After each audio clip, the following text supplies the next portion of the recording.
మీకు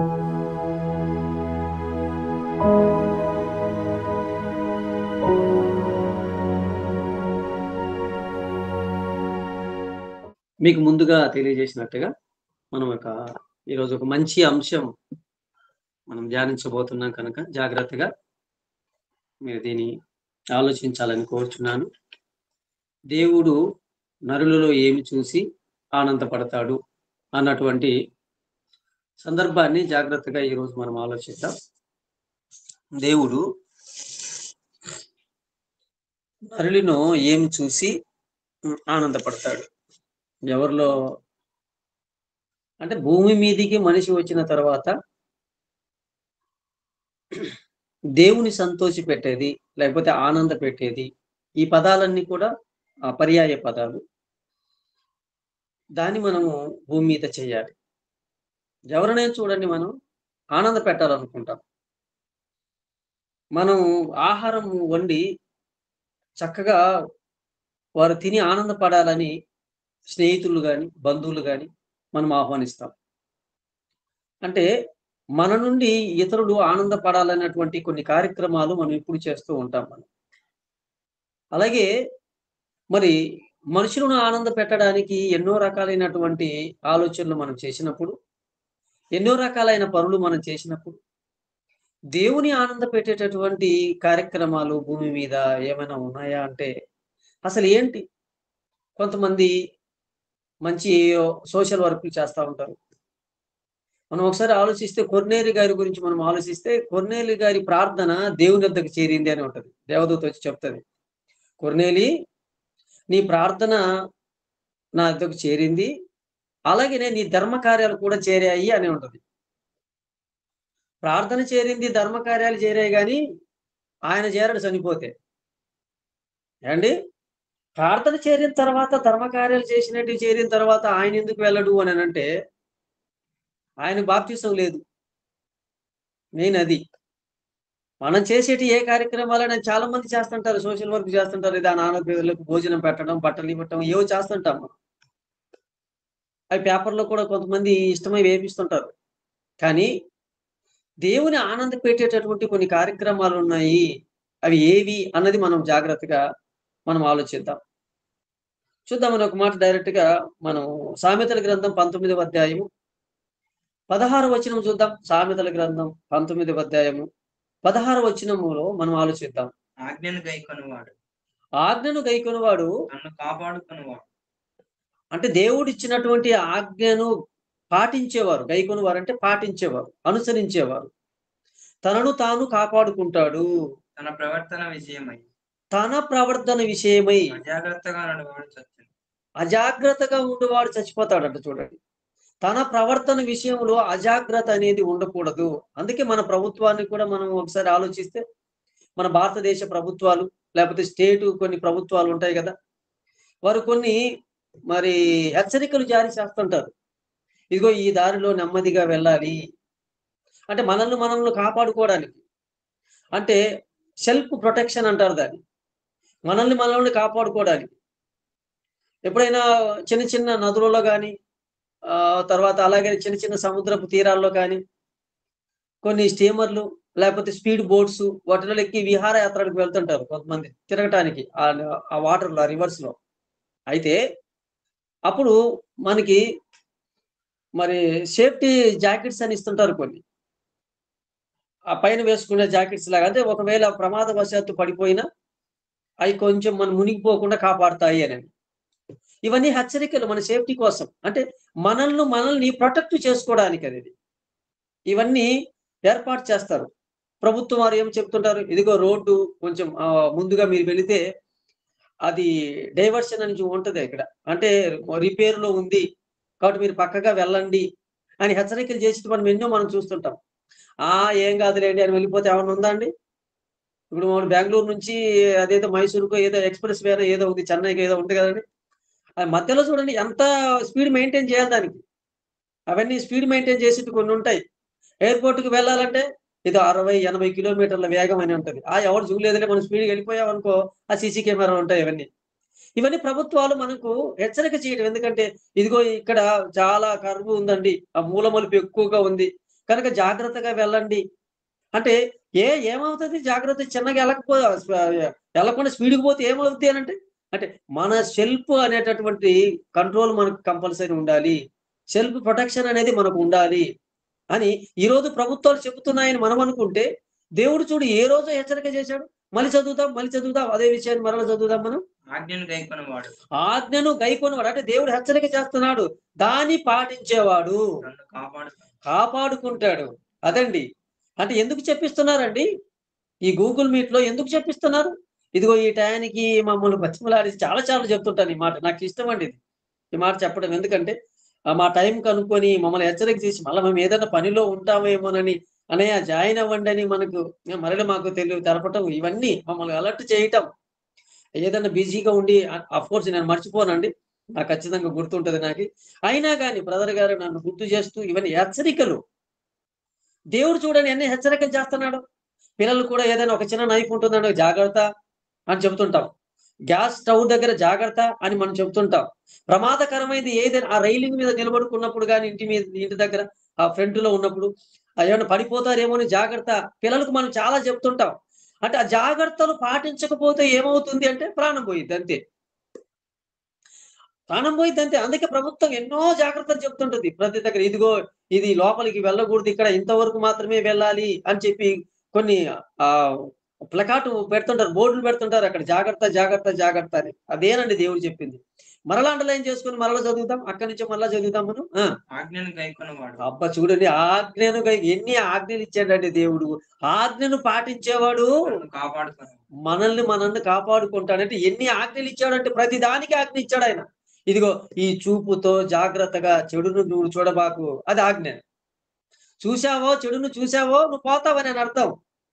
ఎన్ని ఆజ్ఞలు ఇచ్చాడాయన. నువ్వు తాగావో పోతావు. డాక్టర్లే చెప్తుంటారు. నాన్న నువ్వు ఎప్పుడు తాగావో నాయన లోపల ఉన్న ఆర్గన్స్ అన్ని చెడిపోతాయిరా లివర్ అన్ని పాడైపోతుందని చెబుతాడు. అది ఆజ్ఞాపించటం జాగ్రత్తనని. షుగర్ ఉండేటటువంటి పేషెంట్‌లకు డాక్టర్ ఏం చెబుతాడు?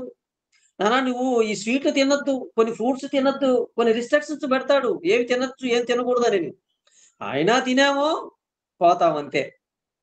ఆ ఎవరు ఆజ్ఞ ఇప్పించినప్పుడు దాన్ని పాటించాలి.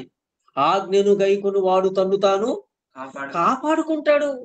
అందుకే మనం ఎక్కడ తప్పిపోతామేమోనని ఎన్ని ఆజ్ఞలు దేవుడిచ్చాడండి. ఈ మోషే గారికి 10 ఆజ్ఞలే ఇచ్చాడు. ఆ తర్వాత ఎన్ని ఆజ్ఞలు? 10 ఆజ్ఞలు గాదు. బైబిల్ అన్ని మనకు చాలా ఆజ్ఞలే కనపడతాయి మనకు. జాగ్రత్త, జాగ్రత్త, జాగ్రత్త అనేటటువంటి విషయాలన్నీ. ఆజ్ఞను గైకొనువాడు తన్ను తాను కాపాడుకొనును అంటూ తన ప్రవర్తన విషయమై మన ప్రవర్తన విషయం. ఇది మాట్లాడుకుందాం జాగ్రత్తగా. మన ప్రవర్తన విషయం, తన ప్రవర్తన విషయం. అజాగ్రత్తగా నుండువాడు అజాగ్రత్తగా ఉంటే చచ్చిపోతాడు. చూడండి. అజాగ్రత్తగా ఉంటే చచ్చిపోతాడని చెప్పాడు. అందుకే ఎవరైనా షుగర్ ఉండే వాళ్ళకి ఫంక్షన్‌లకి వెళ్ళినప్పుడు స్వీట్లు గాని ఏదైనా పెట్టారనుకో, ఏమంటారు? వద్దండి, వద్దండి. టీ తాగుతానంటే తాగుతాను గానీ అందులో పంచదార వద్దండి. ఏ? ఎందుకని? అది తాగితే చస్తాడని డాక్టర్ చెప్పాడు గాబట్టి. మరి దేవుడు చెబితే వినమా అండి మనమి? ఒక్కసారి గాదు, 2 సార్లు గాదు, ఒక భక్తుడు గాదు, ఒక బోధకుడు గాదు, ఒక పాస్టర్ గాదు, ఒక నాయకుడు గాదు. ఎంతమంది చెబుతున్నారండి మనకి అంతమంది చెబుతున్నారండి. ఏ ఆజ్ఞ విషయంలో తప్పిపోతామేమోనని ఎంతమంది చేత చెప్పించుతున్నారు చూడండి. తన ప్రవర్తనను తన ప్రవర్తన విషయమై మా ప్రవర్తన ఎలా ఉంది? అజాగ్రత్తగా నుండువాడు అజాగ్రత్తగా ఉంటే చచ్చిపోతాడు. జాగ్రత్త. అజాగ్రత్తగా ఉన్నావో చచ్చిపోతావు అని చెప్పాడు. కాబట్టి జాగ్రత్తలు పాటించమని చాలా జాగ్రత్తగా మనకు దేవుడు చెప్పినట్టుగా మనకు కనపడతా ఉంది. ఇంకొక మాట కాపాడుకున్నటువంటి వాళ్ళని గురించి మనం జాగ్రత్తగా కొద్దిసేపు మనం ఆలోచించేద్దాం. యోబు గ్రంథం 27వ అధ్యాయం 5, 6 వచనాలు మనం చదువుదాం. యోబు గ్రంథం 27వ అధ్యాయము 5, 6 వచనాలు చదువుదాం. మీరు చెప్పినది న్యాయమని నేను ఏమాత్రమును ఒప్పుకొనను. వాళ్ళు చెప్తున్నాడు. ఫ్రెండ్స్‌తో చెప్తున్నాడు. యోబు గారు మాట్లాడుతున్న మాట. న్యాయమని నేను ఏమాత్రం ఒప్పుకొనను. మరణమగు వరకు నేనెంత మాత్రమును యథార్థతను విడువను. చూడండి. మరణమయ్యేంత వరకు నేను యథార్థతను వదులుకోను. అదేనండి. ఈయన ఇలాగ మాట్లాడతాడు కాబట్టి, యథార్థవంతుడు కాబట్టి దేవుడు చెప్పాడు. అపవాదితో మాట్లాడేటప్పుడు చెప్తాడు, అతను యథార్థవంతుడును. దేవుడు సర్టిఫై చేశాడండి. ఇంకేంటి? దేవుడు సర్టిఫై చేశాడు అతను యథార్థవంతుడని. ఒక కాలేజీలో చదువుతూ హైయర్ ఎడ్యుకేషన్‌కి మళ్ళీ పీయూసీ చదివేసి డిగ్రీలోకి మనం వెళ్ళాలనుకుంటే, ఆ పీయూసీ వాళ్ళు, ఆ హెడ్ మాస్టర్ గాని, ఆ ప్రిన్సిపల్ గాని ఏమి ఇవ్వాలో తెలుసా? కాండక్ట్ సర్టిఫికేట్ ఇస్తాడు. అన్ని మార్క్ లిస్ట్‌తో పాటు, టీసీతో పాటు కాండక్ట్ ఇవ్వాలి. అంటే అతను ఎలా బిహేవియర్ 2 ఇయర్స్‌లో ఈ పీయూసీలో ఎలా చదివాడు? మీ మాస్టర్ల పట్ల ఎలా ఉన్నాడు? స్టాఫ్ పట్ల ఎలా ఉన్నాడు? తోటి స్టూడెంట్స్ పట్ల ఎలా ఉన్నాడు? అని కాండక్ట్ సర్టిఫికేట్ ఇవ్వాలి. అంటే ప్రవర్తన సర్టిఫికేట్ ఇవ్వాలి. చూడు, దేవుడు ఒక సర్టిఫై చేస్తున్నాడు. యోబు గారి జీవితాన్ని గురించి, యోబు గారి మనస్తత్వాన్ని గురించి దేవుడు సర్టిఫై చేస్తున్నాడు. ఏంటి సర్టిఫికేట్ అది? అతడు యథార్థవంతుడు, అదొక సర్టిఫికేట్ ఇచ్చాడు. అతడు న్యాయవంతుడు, అదొక సర్టిఫికేట్ ఇచ్చాడు. అతడు చెడును విసర్జించిన వాడు, ఎన్ని సర్టిఫికేట్లు ఇచ్చాడండి ఆయనకి. దేవుడు ఎన్ని సర్టిఫికేట్ ఇచ్చాడు చూడండి. దేవుడే ఇస్తే ఎంత మంచి వ్యక్తి అని మనం అనుకోవాలి. ఇక ఆయన చెప్తున్నాడు. ఆయన ఏమని చెప్తున్నాడు? నేను మరణమయ్యేంత వరకు నా యథార్థతను నేను విడిచిపెట్టనండి. మనం బాప్తిసం తీసుకున్న తర్వాత, అంటే ఉండే వాళ్ళ గురించి చెప్తున్నానండి. బాప్తిసం తీసుకున్న తర్వాత ఒక నెల, అబ్బా! ఏంటండి ఇంకా గూగుల్ మీట్ పెట్టట్లేదు మీరు? ఏది కొత్తలో బాప్తిసం తీసుకున్నప్పుడు. భక్తి ఎక్కువ కదండీ. ఆ! అలా మాట్లాడుతుంటారు బ్రదర్స్ వాళ్ళని. ఇంకెక్కడ మీటింగ్స్ ఉన్నాయి? ఎక్కడ ప్రేయర్స్ ఉన్నాయి? నన్ను పిలవండి. బ్రదర్ నన్ను మర్చిపోబాకండి. ఒక నెల అయిపోయింది. ఇక మనమే ఫోన్‌లు చేయాలి. ఏం బాబు ఈరోజు జాయిన్ అవ్వాలంటే కొంచెం పని ఉంది బ్రదర్, అంకుల్. ఏ కొంత టైం వెళ్ళిపోయే లోపల భక్తి తగ్గిపోతుంది. నీతి విడిచిపెట్టిపోతాం. మళ్ళీ లోకం ఆకర్షణలోకి వెళ్ళిపోతుంటాం. కానీ యోబు గారు అంటున్నారు, నేను చనిపోయేంత వరకు నా యథార్థతను వదులుకోను. అందుకు కాబట్టే దేవుడు అతనికి కాండక్ట్ సర్టిఫికేట్ ఇవ్వాల్సింది యథార్థత అనే దాని మీద. కిందకి చదువుదాం. నా నీతిని విడువక, నా నీతిని విడిచిపెట్టకుండా గట్టిగా పట్టుకోవాలంటండి. ఏంటంట? గట్టిగా పట్టుకోవాలా. గురి యొద్దకే నేను వెళుతున్నాను. అంటే నీతిని విడిచిపెట్టుకోకుండా గట్టిగా పట్టుకోవాలంటే పట్టుకోవాలి. మనం ఎప్పుడైనా మంకీస్ వాటిని మీరు మంకీలు ఉంటాయి కదండి, కోతులు ఉంటాయి కదా, ఆ కొమ్మ మీద నుంచి ఈ కొమ్మ మీదకి వెళ్ళేటప్పుడు గట్టిగా పట్టుకుంటుంటాయి అవి పడిపోకుండా ఉండటానికి. అంతెందుకు సిటీలో మనకు రద్దీగా బస్సులలో వెళ్ళేటప్పుడు సీట్లు ఖాళీ లేకపోతే పైన ఇలాగ పట్టుకోవడానికి కొన్ని ఇస్తారు మనకి. రాడ్డు కానీ వాటికి వేలాడేటి హుక్కులు కానీ పెడుతుంటారు. ఆ కుదుపులకు లోనప్పుడు మనం ఏం చేస్తుంటాం? పడిపోతామేమో, పళ్ళు పడిపోతామని గట్టిగా పట్టుకుంటాం మనం దాటిని. పిల్లల్ని కూడా ఎక్కడికైనా రోడ్డు దాటించేటప్పుడు, క్రాస్ చేసేటప్పుడు గట్టిగా పట్టుకుంటుంటాం వాళ్ళని. ఇంకా వాళ్ళని మనం పట్టుకునేదే కాకుండా కొంత వయసు వచ్చిన తర్వాత చెప్తారు, మీరు నన్ను పట్టుకోండి అని చెప్తుంటారు. ఏదైనా గట్టిగా చేపట్టండి అని చెప్తున్నాడు. నీతిని విడిచిపెట్టుకోకుండా గట్టిగా పట్టుకోండి, గట్టిగా పట్టుకోండి. నా ప్రవర్తన అంతటి విషయంలో, అదండి అండర్లైన్ చేసుకోండి. నా ప్రవర్తన అంతటి విషయంలో నా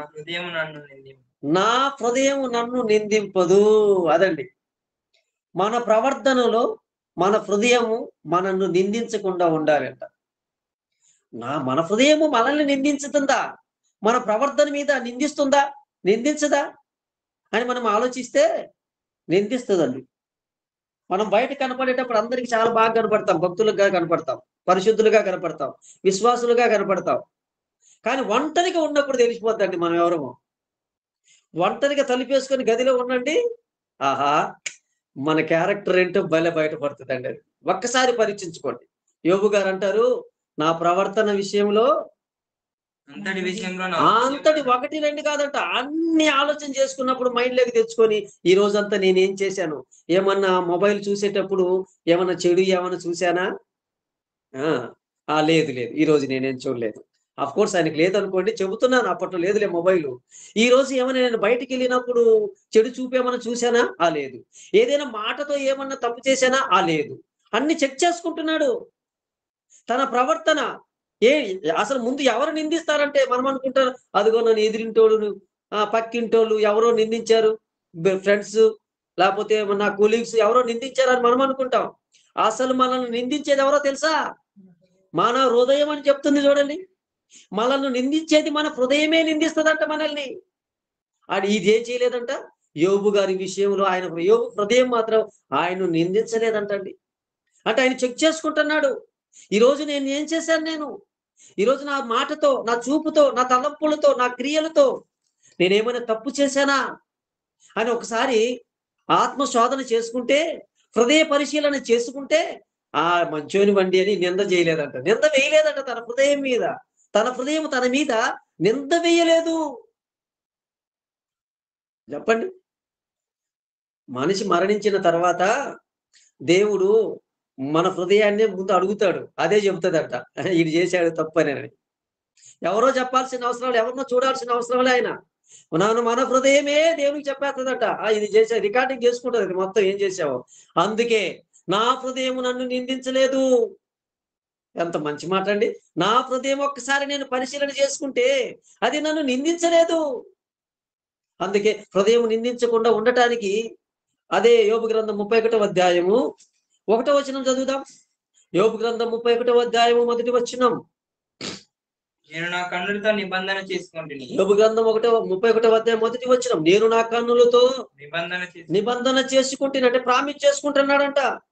నేను నా కళ్ళతో చెప్పుకుంటున్నాను. ఎవరైనా చెప్పుకుంటున్నారండి? ఎవరి కళ్ళతో వాళ్ళు? ఎదుటి వాళ్ళ కళ్ళను చూసే వాళ్ళు ఉన్నారు కానీ, ఎదుటి వారి తప్పు చూపించే వాళ్ళు ఉన్నారు కానీ, మన కళ్ళను మనం చూసుకుంటున్నామంటే ఆ కళ్ళను చూసుకుంటున్నామండి. అందుకే ఐబ్రోస్ అప్పుడప్పుడు పైన కళ్ళ పైన ఉండేటి చెక్ చేసుకుని తీయించేసుకుంటాను. లేకపోతే కళ్ళను అప్పుడప్పుడు వెళ్ళి డాక్టర్ గారి దగ్గర ఎలాగా ఏమన్నా కంటి చూపు బాగుందా లేదని. అది కాదు. అది ఉన్నా పోయినా ప్రాబ్లం లేదు. యేసుప్రభు అంటాడు, నీవు 2 కళ్ళులు కలిగి పాపం చేసి నరకంలో పడేదానికంటే ఒక కన్ను నేను అభ్యంతరం చేసేదాన్ని పీకే నానా అంటున్నాడు. చెయ్యి నేను అభ్యంతరం చేసిన ఎడల దాన్ని తీసేయి ఆ చెయ్యిని అంటున్నాడు. నేను అభ్యంతరం పడుతుందా? నీ హృదయము నీ చెయ్యి మీద నేరారోపణ మోపుతుందా? ఈ చేత లంచం తీసుకుంటున్నాడు వీడు, ఈ చేత చెడ్డ రాస్తున్నాడు అని ఈ హృదయము నీతో చెబుతుందా? నీ మనసు నింద వేస్తుందా నీ మీద? అయితే దాన్ని నరికేయి అంటున్నాడు. 2 చేతులు ఎందుకు నీకు? 2 చేతులు నీ నరకంలోకి వెళ్ళిపోతావు. ఒకటి చాలే. నేనేది బలహీనం చేస్తుంది? నీ శరీరములో ఏ అవయవం నిన్ను బలహీనం పరుస్తుంది? దేవునికి వ్యతిరేకంగా, దేవుని ఆజ్ఞకు వ్యతిరేకంగా దాన్ని తీసేయి అంటున్నాడు ఆయన. చదువుదాం. నేను నా కన్నులతో నిబంధన చేసుకుంటుని. ఏమని చేసుకున్నాడంట? కన్యకను నేను ఎలాగో చూస్తాను. చూడకూడదంట. కన్యకను చూడకూడదంట. అమ్మాయిలు నేను చూడకూడదండి. నాకు అమ్మాయిలు కనపడితే ఒక మాట రాయించాడు కదా సొలొమోను గారు, రాయిస్తాడు ఒక మాట. జ్ఞానముతో నీవు నా అక్కవ నీవు అని అంటాడంట. జ్ఞానంతో ఏం చెబుతాడంట? అమ్మాయి కనపడితే అక్కయ్య అని చెబుతాడంట. మా సిస్టర్ నువ్వు అంటాడంట. సిస్టర్ అన్నప్పుడు ఇంకా మొహం చూపు ఎలా చూస్తాడు? చూడలేడు కదా. తెలివి కలిగిన వాడు ఏం చేయాలంట? సిస్టర్ అనాలంట. ఇక ఆమె ఏమంటది పాపం? ఈడేంటారా నన్ను సిస్టర్ అన్నాడు, ఏమన్నా అనింటే నేను మంచిగా క్లోజ్ గా మూవ్ అయ్యేదాన్ని సిస్టర్ అని అన్నాడంట. ఇదే మనం అనాల్సింది చర్చిలో అందరం. చెల్లెమ్మ, అమ్మ, ఇలాంటి పదాలు ఉండాలి మనము. అదే అంటున్నాడు, నేను నా కళ్ళతో నిబంధన చేసుకున్నాను, ప్రామిస్ చేసుకున్నాను. నువ్వు కన్నెకలను చూడకూడదు. కళ్ళారా ఈ కన్నులతో ఏదైనా చూసామంటే హృదయం చెడిపోయిద్ది. నా ప్రవర్తన, నా హృదయం ఏమంటుందో తెలుసా? ఇదిగో యోబు, నువ్వెందుకు అలా చూస్తున్నావు? ఆ అమ్మాయి వైపు ఎందుకు అలా చూస్తున్నావు?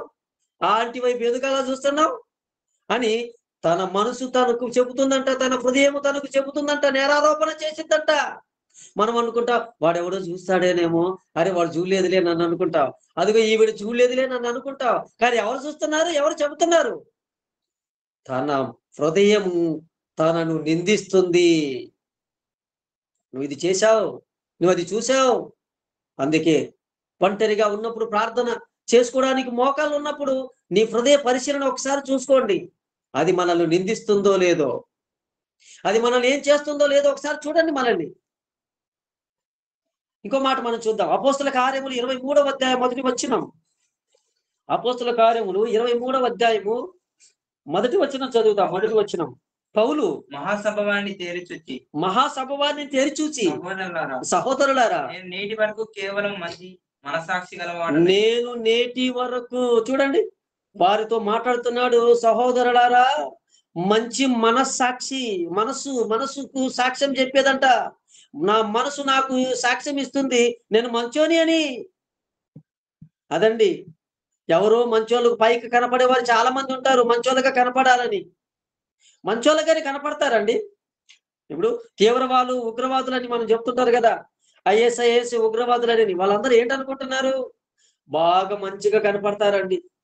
ప్రజలకు ఎలా కనపడతారో తెలుసా? చాలా మంచోళ్ళుగా, సౌమ్యంగా, ఒబిడియంట్ గా కనపడతారు, ఇన్నోసెంట్ గా కనపడతారు. కానీ ఏం చేస్తారు? బాంబు పేల్చి చంపేస్తారు అండి.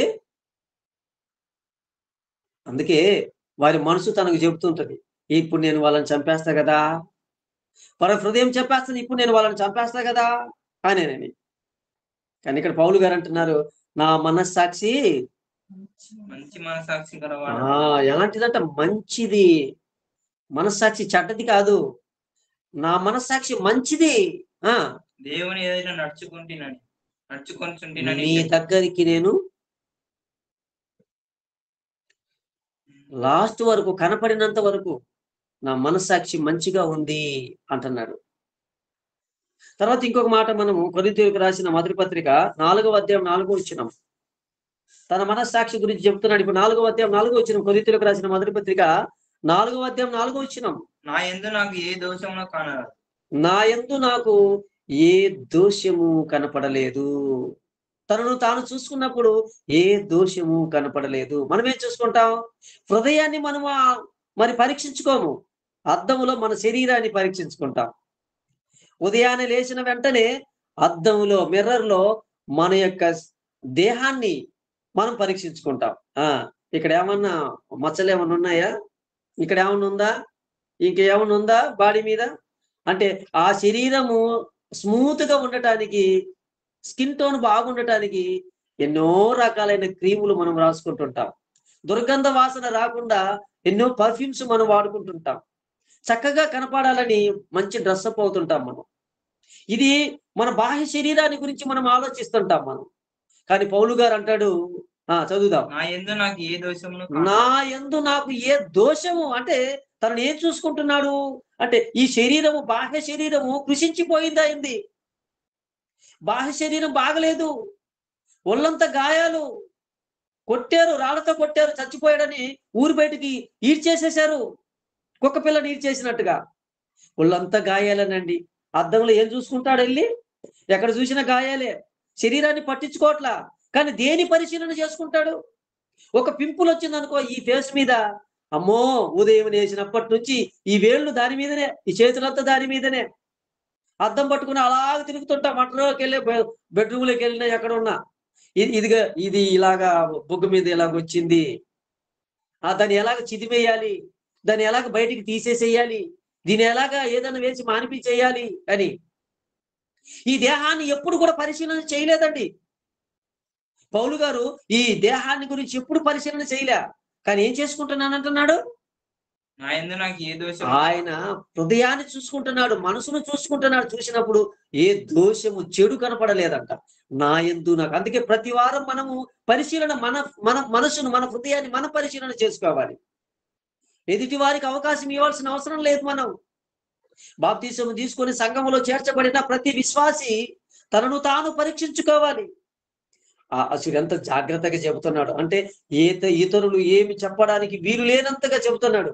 నా యందు నాకు ఏ దోషం కనపడలేదు, కనపడదు. అసలు మీరు ఎతికినా కనపడదు, మీరు భూతద్దాలు పెట్టుకొని చూసినా కనపడదు, పెద్ద స్కానింగ్ మిషన్లు పెట్టినా కనపడదు, బైబిల్ అనే స్కానర్ను పెట్టినా కానీ నా హృదయాన్ని పరిశీలన చేసేది బైబిలే. కానీ ఏమీ కనపడదు అంటున్నాడు చూడండి. ఏమీ కనపడదని చెప్తున్నాడు చూడండి. ఇంకో మాట మనము బైబిల్ గ్రంథంలో నుంచి ఆలోచించేద్దాం. సమూయేలు 2వ గ్రంథము 12వ అధ్యాయము. సమూయేలు 2వ గ్రంథము 12వ అధ్యాయము 5వ వచనం నుంచి చదువుదాం. 1 నుంచి 12 వరకు ఉంటది. దావీదు గారి గురించి రాయబడి ఉంటది. అది ఆ సందర్భం ఒకసారి. దావీదు ఈ మాట విని ఆ మనుషుని మీద బహుగా కోపగించెను. యెహోవా జీవంతోడు నిశ్చయముగా ఈ కార్యం ఎవరైతే చేశాడో వాడు చచ్చిపోవాల్సిందే. ఎవరంటే ఉరియా భార్య బత్షెబా విషయంలో దావీదు గారి హృదయం బాగలేదు. ఎవరు వచ్చినప్పుడు నాతాను ప్రవక్తను పంపించాడు దేవుడు. ఇల్లయ్యా, ఉరియాను చంపించాడు పాపం నిష్కారణంగా.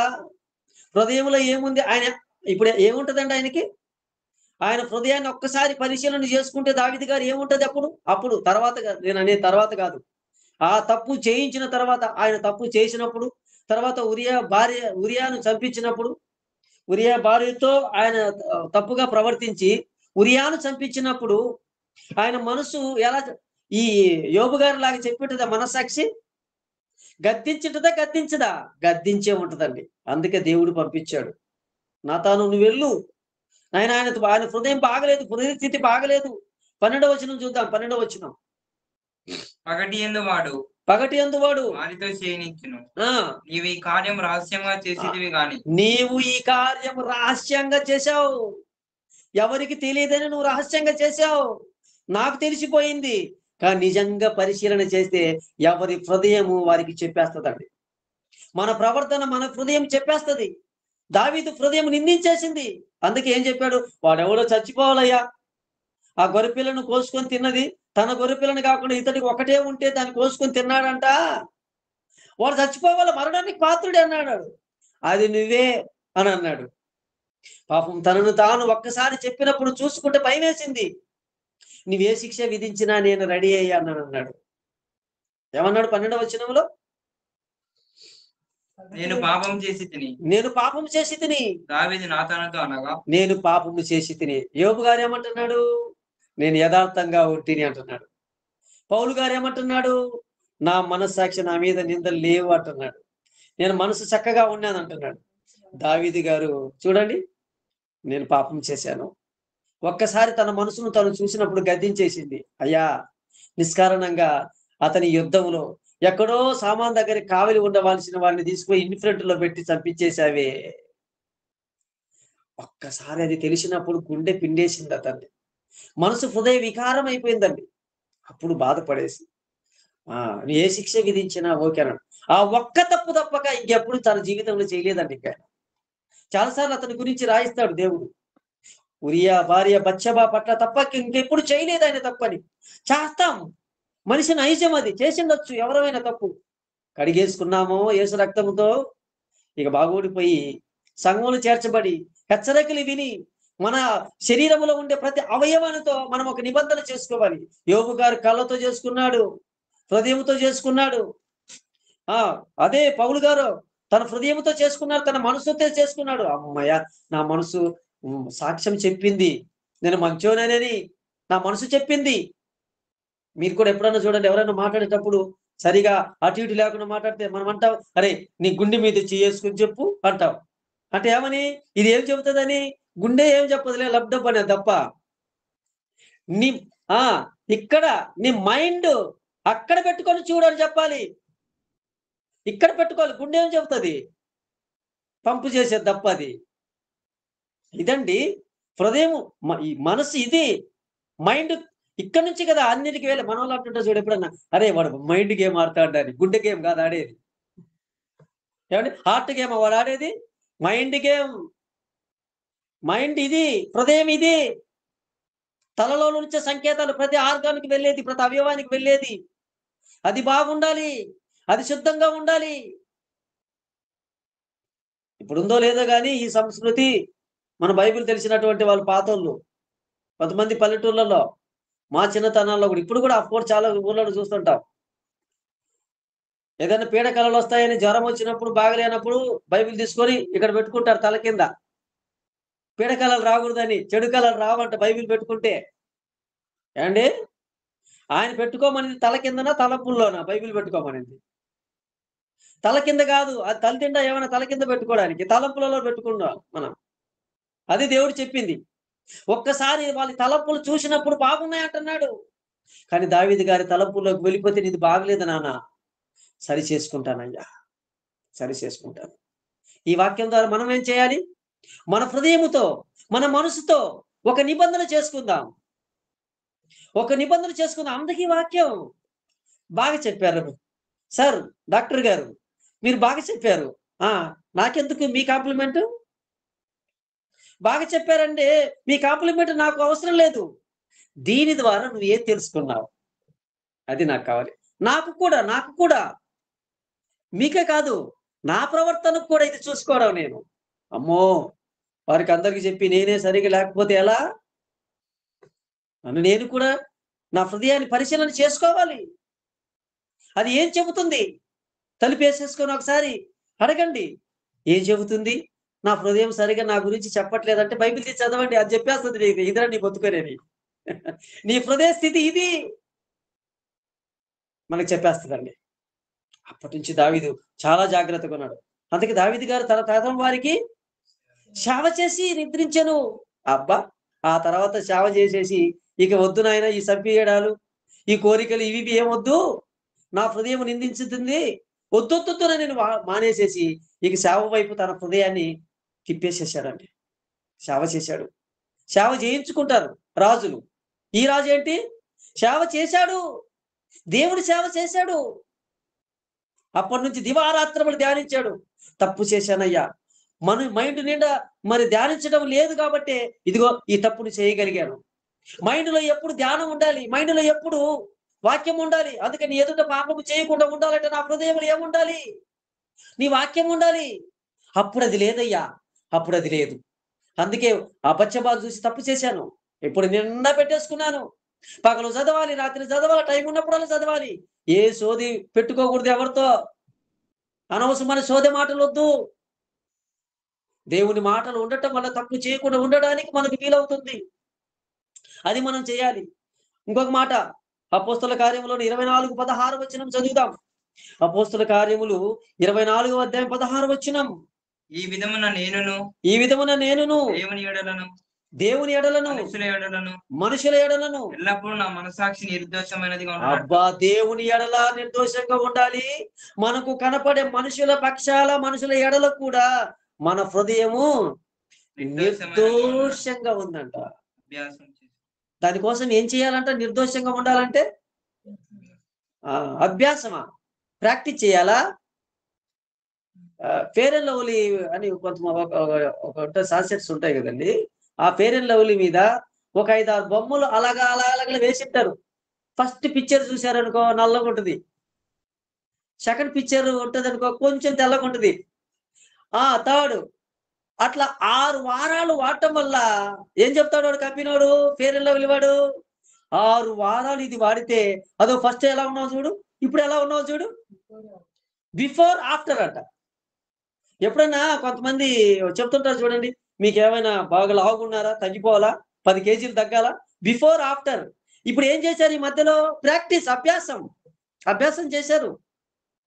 అందువల్ల తగ్గిపోయారు. ఎలా తగ్గిపోయారండి? మీకు బాగా తగ్గించారు, పొట్ట బాగా తగ్గించారండి. ఎలా తగ్గింది? ప్రాక్టీస్ చేశానండి, ఉదయాన్నే లేచారండి. Very good, very good. చూడండి ఆ ఫస్ట్ ఫోటోకు ఈ ఫోటోకు చూడు ఎంత అందంగా ఉందో. ఏది ఫెయిర్ అండ్ లవ్లీ పూసుకుంటే ఎంత అందం ఉంటే మన హృదయానికి ఏ లవ్లీ, ఏది పూయాలి చెప్పండి? ఏం పూయాలి మన మనసుకు? అందుకే మనుషుల పట్ల గాని దేవుని పట్ల గాని నా హృదయము నిర్దోషంగా ఉంది. దానికోసం ఏం చేస్తున్నాను నేను? ఉండేలాగా అభ్యాసం, ప్రాక్టీస్ చేస్తున్నాను. ప్రాక్టీస్ చిన్నప్పుడు చూడండి, ఏదైనా రైటింగ్ సరిగా లేకపోతే ఏమంటారు?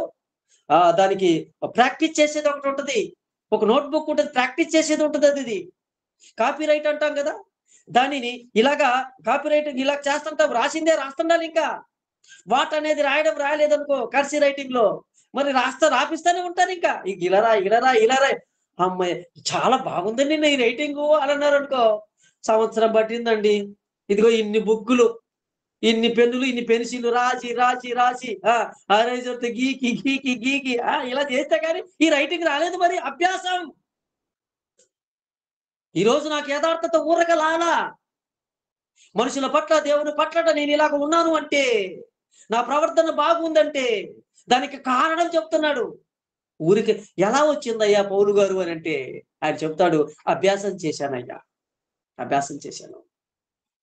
అభ్యాసం ప్రతి విషయంలో దేనికైనా అభ్యాసం చేయటం వల్ల అలవాటు పడిపోతాం. ఇంకా అబద్ధం ఆడితే అలవాటైపోతుంది, అది మోసం చేస్తే అలవాటైపోతుంది, అది సత్యమే చెబితే అభ్యాసం ఉండాలి. ఎప్పుడు నిజమే, ఎల్లప్పుడూ సత్యమే చెప్పాలి అన్న మనం. చూడండి, గాంధీ గారి చేతిలో ఒక బుక్ ఉంటుంది. ఆయన ఆ ఫోటోలో ఉన్నప్పుడు ఒక బుక్ ఉంటుంది ఆయన చేతిలో, ఒక నోట్ బుక్. దాని మీద ఏముంటుంది? సత్యమే వజయితే.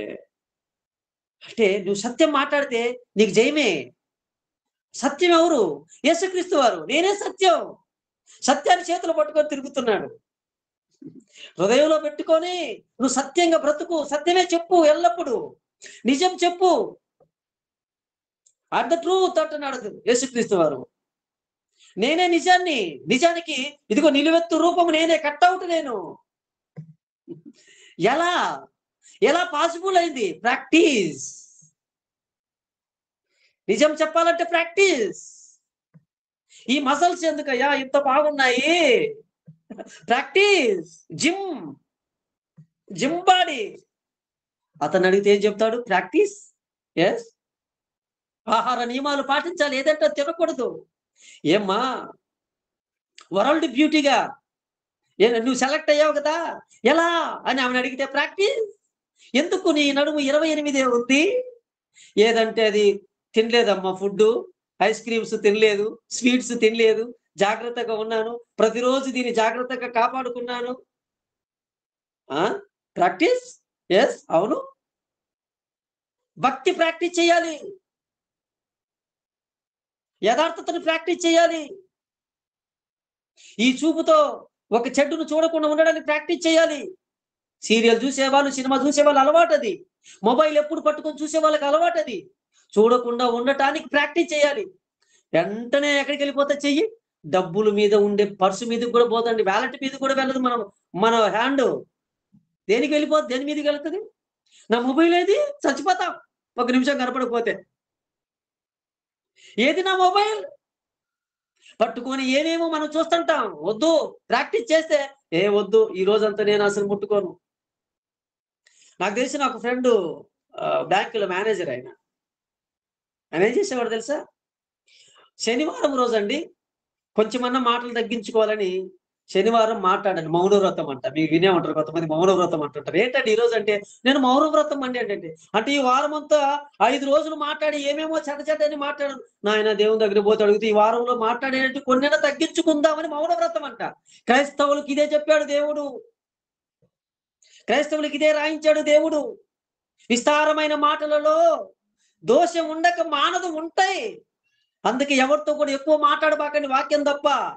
వాక్యం గంటల తరబడి మాట్లాడినా చదివిన ఇంకా జ్ఞానమే పెరుగుద్ది, కానీ చెడు రాదు మనసులోనికి. ఒక వ్యక్తితో ఇంకొక వ్యక్తిని గురించి మాట్లాడద్దు. లేని మూడో వ్యక్తిని గురించి మాట్లాడి ఎందుకు పాపాన్ని మన హృదయంలోకి తెచ్చుకోవాలి? వద్దు. మన మనస్సాక్షి గద్దిస్తుంటది మనల్ని. అందుకే గద్దించకుండా ఉండాలంటే ఏం చేశావయ్యా, ఏం మంత్రం చెప్పు అంటే ఆయన అంటున్నాడు, ప్రాక్టీస్. అభ్యాసం చేశాను, నేను అభ్యాసం చేశాను. ఎంతమంది భక్తులు మన ముందు ఉన్నారు చూడండి. దావీదుకు ఒక్క తప్పు చేశాడు, తర్వాత చేయకుండా ఉండాలంటే ఉరియా భార్య బత్షెబా లాంటి వాళ్ళు దేశంలో ఆయనకు కనపడలేదా? కనపడి ఉంటారు. ఏం చేశాడు? ప్రాక్టీస్ చేశాడు. పాపం కొడుకుకు ప్రాక్టీస్ లేకుండా పోయి. ఎవరికి? సొలొమోను గారికి ప్రాక్టీస్ లేదు. వాళ్ళ నాన్నను అనుసరించింటే బాగుండేది. డాడీ ఒక తప్పు చేసామంట, తర్వాత నువ్వు చేయక ఉండడానికి ఏంటి, వాట్ ఇస్ ద రీజన్ అని అంటే తండ్రి చెప్పేవాడు, రే బైబిల్ ఎప్పుడు చదవండి, ప్రాక్టీస్ చేయరాను అని. ప్రాక్టీస్ చేయకపోవటం వల్లనే 700 మంది భార్యలు, 300 మంది ఉపపత్తులు, మొత్తం 1000 మంది దృష్టిలో వచ్చింది. ఈయన ఒక్క తప్పు చేసి ఇంకా చేయకపోవడానికి కారణం ప్రాక్టీస్. యోబు గారు చేయకపోవడానికి కారణం ప్రాక్టీస్. ప్రామిస్ చేసుకున్నాడు, నీ చెయ్యి ఏదైనా చెడు గురించి మరి పని చేయాలనుకుంటుందేమో, వద్దు అని చెప్పి దీనికి ప్రాక్టీస్ చేయండి, ప్రాక్టీస్ చేయండి కదా. కాబట్టి చూడు ఎన్ని ఎన్ని ఎన్ని మంచి మాటలు దేవుడు మన కోసం రాయించాడు. కీర్తన గ్రంథం 37వ అధ్యాయం 27వ వచనం. కీర్తన గ్రంథం 37వ అధ్యాయం 23 అంటే 33:23 అండి. కీర్తన గ్రంథం 37వ అధ్యాయం 23వ వచనం. ఒకని నడత స్థిరపరచబడు. అదే అండి, నువ్వు ప్రాక్టీస్ చేస్తే దాని యెహోవా దేవుడు ఏం చేస్తాడు? స్థిరం చేస్తాడు, అది స్థిరపరుస్తాడు. అది ఆయనే. ఒకని నడత యెహోవా చేత స్థిరపరచబడునంటే యోబు గారిది అతడు యథార్థవంతుడని ఎవరు స్థిరపరిచారు? దేవుడు. సాతాను చెప్తున్నాడు అతడు యథార్థవంతుడు అని, స్థిరం చేశాడు. ఒకని నడత, ఒకని ప్రవర్తన చదువునాను. వాని ప్రవర్తన చూసి ఆయన ఆనందించును. పాఠం అర్థమైందండి? దేవుడు నరునిలో ఏమి చూచి ఆనందపడతాడు? ప్రవర్తన. అది మన ప్రవర్తన చూసి, అదే టైటిల్ పెట్టాను. ఏమి చూసి ఆనందపడతాడంటే ప్రవర్తన.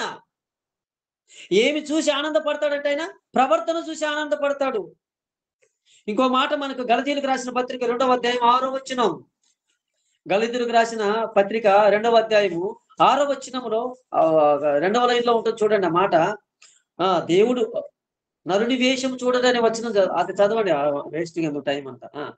దేవుడు నరుని వేషం, అది అనలైజ్ చేసుకోండి. దేవుడు నరుని వేషం చూడడు. మనం ఏం చేస్తాం? సండే చర్చికి వెళ్ళాలంటే ముందు శనివారం నుంచి రేపు ఏం డ్రెస్ వేసుకోవాలి, రేపు ఏం ఫ్లవర్స్, నేను అందుకని అనట్లేదండి, పెట్టుకోవద్దని చేయొద్దని అనట్లే. దానికి సమయం వెచ్చించి దానికే చూస్తున్నాడు. రేపు నేను ఎలా వెళ్ళాలి, ఏదో ఒకటి వేసుకోమా డ్రెస్ అంటే, పోయిన వారం 2 వారాల కిందటే కట్టుకున్నాను అమ్మగారు, పోయిన వారమే కట్టుకున్నానండి ఈ శారీ. ఏమన్నా లేవనుకుంటారు కదా వచ్చే వాళ్ళు. ఎవరు చూస్తాడండి నీ శారీస్, నీ బట్టలు? ఎవరు చూస్తారు? దేవుడు ఏమంటున్నాడు? నేను చూడను నీవి, నీ ఫ్రెండ్స్ నీ బంధువులు చూస్తారేమో. నేను అసలు నీ డ్రెస్ కూడా చూడండి, నేను నీ పై వేసేనా చూడండి, నేను నువ్వు స్నానం చేసి వచ్చావా షాంపూతో లేదా నేను అడగను, నువ్వు తలంటుకొని చేసావా లేదా నేను అడగను, నువ్వు ఏ సోపు కట్టుతో వేసుకున్నావు నేను అడగను, నువ్వు ఏ విలువైనది ఏ తక్కువది కట్టుకున్నావా నేను అడగను, ఏ బంగారు పెట్టుకున్నావని నేను అడగను. అసలు నాకు ఆ వేషం హేట్ యువర్ ఏంటి పై వేషం తెలుసా? ఏం చూస్తున్నాడు దేవుడు? ఏమి చూస్తానన్నాడు దేవుడు? ఏం చూస్తాడు దేవుడు? నరుని ప్రవర్తనను చూసి నేను ఆనందపడతాను. నేనేం చూస్తాను? నీ క్యారెక్టర్ చూస్తాను, నీ ప్రవర్తన చూస్తాను, నువ్వు ఎలా వచ్చావు లోపలికి చూస్తాను. కొంతమంది చెప్తుంటారు, రే చెప్పులు అక్కడ వదిలి రాండి, ఏంటి మందిరంలోకి వేసుకొని వచ్చావు, తప్పులు పడతారు. ఒక పెళ్లికి నన్ను పిలిచారండి, ఫంక్షన్ హాల్లో పెళ్లికి వెళ్ళాను. పెళ్లికి వెళ్తే చాలా మంది వేరే పాస్టర్లు అండి, వాళ్ళంతా ఒక 10-20 మంది పాస్టర్లు వచ్చారు. నన్ను పిలిస్తే నేను స్టేజ్ మీదకి వెళ్ళాను, షూ వేసుకొని వెళ్ళాను. నేను వెళ్తే వాక్యం బాగా చెప్పాడు కానండి డాక్టర్ గారు, కానీ షూ వేసుకొని వచ్చాడండి స్టేజ్ మీదకి అంటున్నారు. ఏం చూస్తున్నారు వాళ్ళు? షూనా? దేవుడు నువ్వు షూ వేసుకొని వచ్చావని నేను అడగడు. క్యారెక్టర్ ఎలా ఉంది అంటారు. నేను షూ వేసుకోకుండా మొత్తం అన్ని ఇప్పేసేసి ఒబిడెంట్కి వచ్చి కూర్చొని ఏంటి ఆ ఎదురోళ్ళను ఆ పక్కోళ్ళను అలా అలా అసూయగా చూస్తూ మోహం చూపుతో చూస్తుంటే అది మాత్రం ఏం కనిపెట్టరు. నేను పై వేషాన్ని చూడను. నువ్వు మందిరానికి వచ్చినప్పుడు నీ ప్రవర్తన చూస్తాను. వాక్యం చెప్పేటప్పుడు వాళ్ళు కరెక్ట్ గా వింటున్నారా లేదా, అబ్బాయిలు అమ్మాయిలు కరెక్ట్ గా ఉన్నారా లేదా, ఇలా బిహేవ్ ఎలా ఉంది, యవన దశలో ఉండే వాళ్ళు ఎలా ఉన్నారు, పాస్టర్ గారు ఎలా ఉన్నారు, కూర్చున్న విశ్వాసులు ఎలా ఉన్నారు, అది చూస్తాడు. మన వాళ్ళకి అది లేదండి చాలా మందికి. రేపు చర్చికి వెళ్ళేటప్పుడు నేను ఎలా వెళ్ళాలి, బాహ్య శరీరాన్ని గురించి ఆలోచించి మందిరంలోనికి వెళుతున్నాడు. నేను అసలు చూడను నీ బాహ్య శరీరాన్ని, ఆయన అంటాడు నీ ప్రవర్తన నీ క్యారెక్టర్ నేను చూస్తాను. అందుకని నువ్వు మందిరమునికి వెళ్ళినప్పుడు నీ ప్రవర్తన జాగ్రత్త. అది నీవు మందిరమునికి వెళ్ళినప్పుడు నీ ప్రవర్తన జాగ్రత్తగా చూసుకో అన్నాడు. నీ మనసును జాగ్రత్తగా ఉంచుకో, ఎక్కడ తప్పిపోకుండా చూసుకో. నీ కళ్ళు నిన్ను మోసం చేస్తాయి, నీ నాలుక నిన్ను మోసం చేస్తుంది, నీ మాట నిన్ను మోసం చేస్తుంది, నీ చేతులు నిన్ను మోసం చేస్తాయి, నీ చేష్టలు నిన్ను మోసం చేస్తాయి. జాగ్రత్త. ఏమన్నాడు? నీ మందిరానికి వెళ్ళినప్పుడు ఎన్నో ఎక్కడది? ప్రసంగి గ్రంథం 5వ అధ్యాయం మొదటి వచనం. ప్రసంగి గ్రంథం 5వ అధ్యాయం మొదటి వచనం. మహానుభావుడు రాస్తున్నాడు బాగా మనకి. నీవు దేవుని మందిరమునకు పోవునప్పుడు, నీవు దేవుని మందిరమునకు పోవునప్పుడు జాగ్రత్త. అది చెప్పింది ఆయన. నీ ప్రవర్తన చూసుకో. నీ బాహ్య శరీరం ఎలా ఉంటే నాకెందుకు అంటున్నాడు. నువ్వు ఏ డ్రెస్ వేసుకుంటే నాకెందుకు, నువ్వు ఏ నగలు పెట్టుకుంటే నాకెందుకు, నేను వాటిని చూడను. నువ్వు చెప్పులు వేసుకుంటావో, షూ వేసుకుంటావో, ఒట్టికాలతో వస్తావో, నాకు సంబంధం లేదు, నేను చూడనవి. నీ క్యారెక్టర్, నీ ప్రవర్తన. యోబును ఒకసారి చూసుకో. తన మనసు తనను నిందించలే, తన హృదయం తనను నిందించలే. తన ప్రవర్తన చూసి వెరీ గుడ్, యోబు సూపర్ అని చెబుతుంది తన మనసు. పౌలు సూపర్ అని చెబుతుంది తన మనసు. నీ మనస్సాక్షి బాగుంది, నీ క్యారెక్టర్ బాగుంది, నీ పద్ధతి బాగుంది. మన మనసు మన గురించి చెప్పాలి. మన మనసు మన గురించి చెప్పాలండి. కొరింథీయులకు రాసిన 2వ పత్రిక 13వ అధ్యాయం 5వ వచనం. కొరింథీయులకు రాసిన 2వ పత్రిక 13వ అధ్యాయం 5వ వచనం. మీరు విశ్వాసం గలవారై ఉన్నారో లేదో, మీరు విశ్వాసం గలవారై ఉన్నారో లేదో మిమ్మల్ని మీరే శోధించుకొని. అది మనమే పరీక్షించుకోవాలంట. ప్రతిరోజు చూసుకోవాలి. ఏంటయ్యా ఎలా చూసుకోవాలి అంటే, బైబిల్ చూసుకో, నీ మనసు చూసుకో. బైబిల్ చూసుకో, నీ ప్రవర్తన చూసుకో. బైబిల్ చెప్పింది, అన్ని చెప్పేస్తుంది మనకి. 66 పుస్తకాల్లో మనకి చెప్పేస్తాయన్ని, మనం ఎలా ఉండాలి ఏంటి అని. ఒక మాట మనకు అందరికి తెలిసిందే, సందర్భం చెప్తాను. యేసుక్రీస్తు వారి దగ్గరికి ఒక పాప తప్పు చేసినటువంటి ఆవిడని తీసుకొచ్చి కొంతమంది వ్యక్తులు రాళ్లతో కొట్టి చంపాలని తీసుకొచ్చిన సందర్భం మనకు తెలుసు. అక్కడ ఉన్నటువంటి ఆ ప్రజానీకంలో అందరు రాళ్ళు పట్టుకొని వచ్చారు ఆమెను చంపాలని. ఆ చుట్టుపక్కల ఉన్న సమాజం అంతా ఆమె దోషి అనుకుంటున్నారు. వీళ్ళందరూ ఆ సమాజానికి ఎలా కనపడుతున్నారు? రాళ్ళు పట్టుకొని వచ్చిన వాళ్ళందరూ, అబ్బాయి ఎంత మంచోళ్ళండి వీళ్ళు, ఎంత మంచి ప్రవర్తన అండి అనుకున్నారు. యేసు ప్రభు ఎప్పుడైతే నానా మీలో తప్పు చేయని వాడు రాయి వేయండి అని అంటే, ముందు ఏం చెప్పిందండి? ఏం చెప్పింటుంది? వాళ్ళు రాళ్ళు కింద వేయడానికి కారణం ఎవరు చెప్పారు? యేసు ప్రభు చెప్పాడా? ఈయన చెప్పిన వెంటనే తప్పు చేయని వాడని వారి మనసు చెప్పిందండి, వారి హృదయం చెప్పిందండి. అరే మీ ప్రవర్తన బాగలేదురా బాబు. ఆమె తిండి కోసమో దేనికోసమో ఎందుకో చేసింది తప్పు, కానీ మీరు మాత్రం ఎలాంటి వాళ్ళో తెలుసా? మీరు దేవాంతకులు. మీరెవరంటే దేవాంతకులు మీరు. నేను చెబితే గాని రాళ్ళు కింద ఇలా సమాజానికి ఇంతవరకు ఏం చేశారు? సమాజం అందట్లో ఎంత నీతిమంతులుగా కనపడ్డారా మీరు? యేసు చెప్పిన వెంటనే రాళ్ళు కింద వేసిన వెంటనే సమాజం చూసే వాళ్ళందరూ ఏమన్నారు?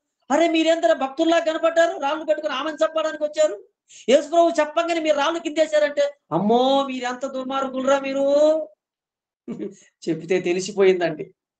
మన మనసు చెప్పాలండి ఎలా ఉంటాం మనం ఏంటని. చూడు, సామెతల గ్రంథం 14వ అధ్యాయం 13వ వచనం. సామెతల గ్రంథం 14వ అధ్యాయం 13వ వచనం. ముగిస్తాను. సామెతల గ్రంథం 14వ అధ్యాయం 13వ వచనం. ఒకడు నవ్వుచుండినను ఏముంటదంట? నీకేం లేండి, నీకేం మంచి బాగున్నోళ్ళు కదా మీరు అంటుంటాడు. లోపల ఏమనుకుంటుంటారు తెలుసా?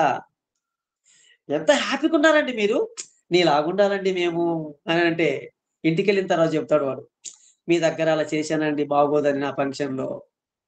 లోపల ఏముందో తెలుసా?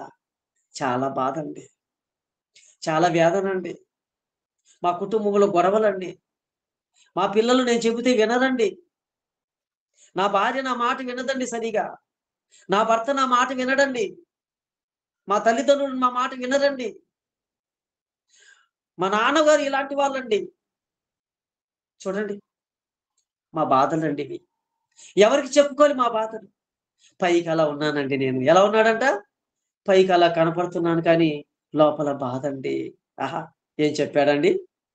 ఒకడు నవ్వుచూ ఉండినను హృదయంలో దుఃఖం ఉంటుంది.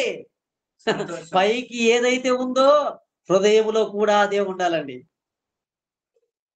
పైకి ఏదైతే ఉందో హృదయంలో అదే ఉండాలి. యేసు జడ్జిమెంట్ ఇచ్చేటప్పుడు ఎలా ఉంది? పైకి ఏమో భక్తులుగా కనపడ్డారు, ఆయన దగ్గరికి వచ్చే లోపల ఏముంది? పాపం ఉంది, వారి హృదయం నిందించింది. ఒకడు నవ్వుచుండి నన్ను హృదయములో దుఃఖం ఉంటుంది. సంతోషము తుదకు వద్దండి, క్రైస్తవులకు సంతోషం ఉండకూడదు. సంతోషం ఏ రోజు యేసు ప్రభువుకి లేదు. ఊరికి పెట్టుకుంటాం సంతోషం, వాళ్ళని అడగని ఏమంటాడు? సంతోషమ్మా అని పెట్టుకుంటారు. అడగండి వాళ్ళని, ఆనందాన్ని పెట్టుకుంటాం. ఏ రోజు ఆనందం ఉండదు. పేర్లే పెట్టుకుంటాం మనం అంతే. ఏముందంటున్నాడు? సంతోషం తుదకు వ్యసనం అయిపోతుందండి. వద్దండి, వద్దు. బాధ కలుగుతుంది అని బైబిల్ గ్రంథంలో మనకు చెప్పబడింది. దేవుడు దేని యందు ఆనందపడతాడు అంటే మనం అనుకున్నాము, ఏమండి, హృదయ ప్రవర్తనను చూసి ఆయన ఆనందపడుతున్నాడు. కీర్తన గ్రంథం 147వ అధ్యాయం 10-11 వచనాలు చదువుదాం. కీర్తన గ్రంథం 147వ అధ్యాయం 10-11 వచనాలు. గుర్రముల బలమునందు సంతోషించాడు. నాకెందుకు నాయన నీ గుర్రాలు తీసుకొస్తావు? కొంతమంది అదే మేకలు ఇస్తారు, కోళ్ళని ఇస్తారు, కోడి గుడ్లను ఇస్తారు, ఏమేమో ఇస్తారు. నాకు నువ్వు తెచ్చిన వాటితో నాకు సంతోషం లేదు. నాకేం సంతోషం అవి?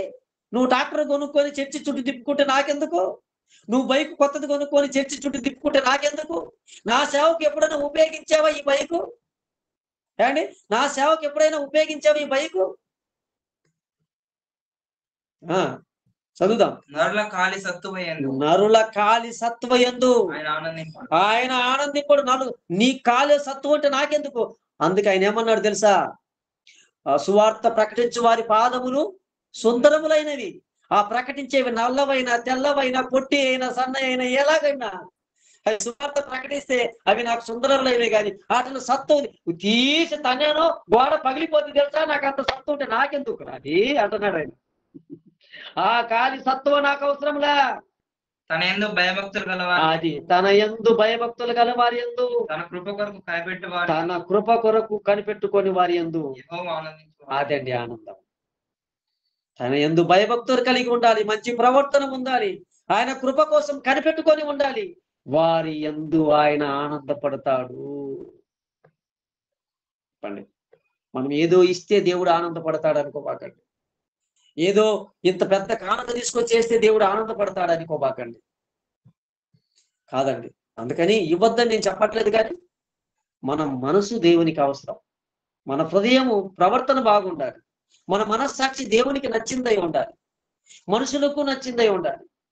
అలా ఉండాలని దేవుడు కోరుకుంటున్నాడు. అందుకే యేసుక్రీస్తు వారు బాప్తిసం తీసుకుని బయటికి రాగానే మత్తయి రాసిన సువార్త 3:17లో అంటాడన్నమాట, ఈయన నా ప్రియ కుమారుడు, ఈయన యందు నేను ఆనందించుచున్నాను. యవ్వన కాలంలో బాగున్నాడని కాదు, ఇక నుంచి 30 ఏళ్ళు వచ్చాయి, 30 ఏళ్ల తర్వాత స్వార్థ వ్యాప్తి కోసం వెళ్ళిపోతాడు, బోధపడైపోతాడు, బోధ చేసేస్తాడు. అందుకే నాకు ఆనందం అన్నాడు ఆయన. మనము భూమి మీదకి వచ్చాం. మనం ఎందుకు వచ్చాం? దేవుని ఆనంద పెడతాం. మన హృదయ వాంఛను తీర్చుకోవడానికి మనం రావాలా? దేవుని యొక్క కోరికను మనం తీర్చడానికి భూమి మీదకి వచ్చాం. కనుక దేవుని పిల్లలారా, ఇదిగో ఈ రాత్రికాల సమయంలో ఈ మంచి మాటలు మీరు విన్నారు. ఈ మాటలు మన హృదయంలో భద్రం చేసుకొని ఆయన ఇష్టాన్ని నెరవేర్చేలాగా చివరి మాట తిమోతిలకు రాసిన మొదటి పత్రిక 4వ అధ్యాయము 7వ వచనం 15వ వచనం చదువుతా. తిమోతిలకు రాసిన మొదటి పత్రిక 4వ అధ్యాయము 7వ వచనము 15వ వచనం చదువుతాం. అపవిత్రములైన ముసలమ్మ ముచ్చటను విసర్జించి దేవభక్తి విషయంలో నీవే సాధకము చేసుకుని ప్రాక్టీస్ చేయి అంటున్నాడు. చూడు, నేను ప్రాక్టీస్ చేస్తున్నానా తిమోతి? నీకు నీవే ప్రాక్టీస్ చేయాలి. నేను చెప్పడం అంతే. ప్రాక్టీస్ ఎవరు చేయాలి? నువ్వే చేయాలి. ప్రాక్టీస్ నువ్వే చేయాలి. పిల్లలకు చిన్నప్పుడు గోరు ముద్దలు మనం తినిపించాం. ఆ తర్వాత తినమని చెప్పేసి స్పూన్తోనో చేత్తోనో ఎలాగో తినమని కొంత ప్రాక్టీస్ చేసేటప్పుడు కొంత కింద పడిద్ది. కూర కింద పడవచ్చు, భోజనం కింద పడవచ్చు, ప్లేట్ పగిలిపోవచ్చు, కొన్ని అనర్థాలు జరుగుతాయి ప్రాక్టీస్లో. ప్రాక్టీస్ అయిన తర్వాత బాగా తింటారు. ఇంకా వారికి వారే పిల్లలకి అన్ని నేర్పించాం మనం. ప్రార్థన చేసేది, పాట పాడేది. చిన్న పాప నేను వచ్చి ముందు పాట పాడుతుంది. చాలా సంతోషం నాకు పిల్లలు పాట పాడుతుంటే. ఆ తల్లిదండ్రులను అభినందిస్తున్నాను. నా తరపున వందనాలు. ప్రాక్టీస్ చేపించారండి, పిల్లల్ని ప్రాక్టీస్ చేపించారండి. పాట, ప్రార్థన, బైబిల్ చదవడం, వాక్య ప్రకారంగా బ్రతకటం, తల్లిదండ్రులను గౌరవించడం, పెద్దలను గౌరవించడం, పాస్టర్ను గౌరవించడం, వారు కనపడితే వందనాలు చెప్పటం, వారు చెప్పిన పని చేయటం, మందిరంలో ఏదైనా ఉంటే మ్యాట్స్ పరవటం, తొడవటం, కుర్చీలు వేయటం, ఎన్ని పనులు ఉన్నాయి. చిన్ననాటి నుంచి మనం నేర్పిద్దాం. విద్యతో పాటు ఇవన్నీ మనం నేర్పించాలి. తిమోతిని ఆత్మీయంగా కన్నా తండ్రిగా భావించి ఏమంటున్నాడు తెలుసా పౌలు గారు? 15వ వచనం, నీ అభివృద్ధి అందరికి తేటగా కనబడు నిమిత్తము. అందరికి తేటగా డెవలప్ అవ్వాలంటే ఏంటి?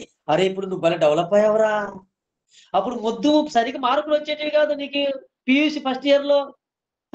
ఇప్పుడేట్రా ఇంటి మార్కులు? అప్పుడు నీ డెవలప్మెంట్ బాగుందిరా. ఎలా? ప్రాక్టీస్. 6 గంటలు చదివాను, 7 గంటలు చదివాను, ఫ్రెండ్స్ అందరిని అవాయిడ్ చేసేసాను, బంధువులను దూరం పెట్టేసేసాను, పుస్తకాల పురుగులైపోయాను, చదువుతున్నాను. అందుకేరా ఇప్పుడు 70 మార్కులు వచ్చాయి 100కు. నీ అభివృద్ధి అందరికి తేటగా కనబడు నిమిత్తం. అందరికి తేటగా కనపడినట్లు వీటిని మనస్కరించు. ఏంటండి విశ్వాసులు ఎక్కడ వేసిన గొంగలు ఎక్కడ లాగిన ఉంటారా? ఫస్ట్ లో బాప్తిసం తీసుకుని సంఘంలోనికి రంగ ప్రవేశం చేసినట్టు ఇప్పటికి అలాగనే ఉన్నారా? మార్పు లేదా? డెవలప్మెంట్ ఏం కనపడలేదా? అన్ని విషయాల్లో డెవలప్మెంట్. భక్తి విషయం ఏది? యథార్థ విషయం ఏది? నీతి విషయం ఏది? సత్ప్రవర్తన విషయం ఏది? డెవలప్మెంట్ ఉండాలి. ప్రతి విషయంలో డెవలప్మెంట్ ఉండాలి. వీటి అనే సాధకం. పిల్లలు పెరగాలంటే ఏంటంటే ఆమె కాంప్లాంట్ బాయ్. అది తాగితే పెరుగుతారమ్మా. అది తెప్పించావా పిల్లలకి? చెడులో నుంచి పక్కకు రావాలంటే ఆమె భక్తి బాయ్. అది మనం చెప్పాల్సిందే. దానికి ఏం కావాలి? ఏం మందు? ఇదిగో ఇవే, ఈ రెఫరెన్స్లే, ఇన్ని విటమిన్స్, ఇవన్నీ కూడా మన ఆత్మీయ జీవితాన్ని అభివృద్ధి తీసుకొచ్చే ఇదిగో ఇవన్నీ. యోబు గ్రంథంలో ఒక మాట, కొరింథీయులకు రాసిన మొదటి పత్రికలో ఒక మాట. ఈ మాటలన్నీ విటమిన్సే మనకి, మన ఆత్మీయ జీవిత అభివృద్ధి కోసం ఇవ్వబడిన మాటలు. అయిపోయిందా? వీటి అనే సాధకం చేసుకోండి. వీటి అందే ప్రాక్టీస్ చేయనాన్న. వీటిలోనే మనం ప్రాక్టీస్ చేయాలి. మిగతా ఏది మన కొత్త, వీటితోనే మనం ప్రాక్టీస్ చేయాలి. సామెతలు 3:6, సామెతల గ్రంథం 3వ అధ్యాయం 6వ వచనం, 3వ అధ్యాయం సామెతల గ్రంథం 6వ వచనం. నీ ప్రవర్తన అంతటి యందు ఆయన అధికారం నాకు ఒప్పుకోను. ఇదే చివరి మాట. నీ ప్రవర్తన, నా ప్రవర్తన, మనందరి ప్రవర్తన అంతటి మీద ఆయన అధికారం నాకు ఒప్పుకోను. ఎవరి అధికారం అండి? పెళ్ళైనటువంటి వాళ్ళు ఉన్నారు కదా, మీ మీ పిల్లలు, మీ భార్యలు అండి, మీకు చెప్పుకోకుండా షాపింగ్ పోతే మీకు ఎలా ఉంటుంది చెప్పండి? ఎవరు చెప్పి వెళ్ళాలి? వారి భర్తలకు చెప్పి షాపింగ్ వెళ్ళాలి. ఏంటి ఈరోజు ఏమన్నమంటావు? భర్తను అడుగుతుంది. మా అమ్మగారి ఇంటికి వెళ్ళొచ్చానండి 3 రోజులు, భర్తకు చెప్పకుండా వెళ్తావా? ఆయన భర్త అధికారం కింద ఎలాగైతే ఉంటావో, మంగళసూత్రం కట్టిన తర్వాత, పెళ్లి అయిన తర్వాత ఎలాగైతే భర్తకు చెప్పకుండా ఏమి చేయవో, భర్తకు చెప్పి ప్రతిదీ చేస్తారు. మరి దేవునికి చెప్పి దేవుని అధికారం కింద ఉండాలంటే మనం చదువుదాం. మన ప్రవర్తన ప్రపంచంలోని అందరి ప్రవర్తన, స్త్రీలదైనా పురుషులదైనా, ఆయన దేవుని సంఘములోనికి వచ్చినటువంటి వారందరితో చెబుతున్నాడు, నీ ప్రవర్తన అన్ని విషయాల్లో ఆయన అధికారం, దేవుని అధికారానికి నువ్వు ఒప్పుకోవాలి. ఆయనకి చెప్పి వెళ్ళాలి. ఆయన చెప్పిందే మనం చెయ్యాలి. అప్పుడు ఆయన నీ త్రోవలను చక్కగా సరళం చేసి పెడతాడు.